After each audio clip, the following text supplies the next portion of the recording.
Yo'q. Assalomu alaykum aziz do'stlar. Bugun o'sha mashhur Dehqon bobomizning yoniga kelganmiz va bugun unga obunachilar tomonidan kelgan bir nechta savollarga javob olib ko'rishga harakat qilamiz. Qani, assalomu alaykum bobo. Sizga birinchi savolimiz, necha yildan beri bu dehqonchilik bilan shug'ullanib kelasiz? Yo'q. Xo'p, endi men deydigan bo'lsam, bolam ikkam 20 yildan beri dehqonchilik qilib kelyapman mana. Kanalda premyera. Kambag'alimiz yo'q. Pomidor ekaman, bajron ekaman, yozda sotaman. O'zida eksport qilamiz Rossiyaga. Har xil bizneslarimiz bor bizda. Juda ham ajoyib bobo.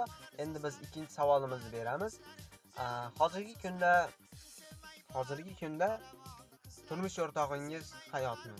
Turmush o'rtog'imda hayot odo'g'a. Endi yetib ketganiga uni ham dehqonchiligimdan oldin o'tgan. 25 yo 24 yil bo'ldi. O'tib ketganiga o'zim yashab yuribman. Shu desang bolam bir yor degan kanal bor ekan. Ko'rsatuvmi kanay? Like-mi yor degan? Bobo, u unaqa like kanal emas. Yor degan ko'rsatuv bor. Ha, bolam, men o'sha yor degan like-ga chiqaman. Ha, yo'q, bobo, u like emas, u ko'rsatuv.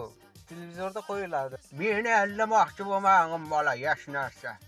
Telefonlarda aytyapti-yu qizlarga like bosim deb. O'sha like deyapman men. O'sha like ko'rsatuvga chiqaman.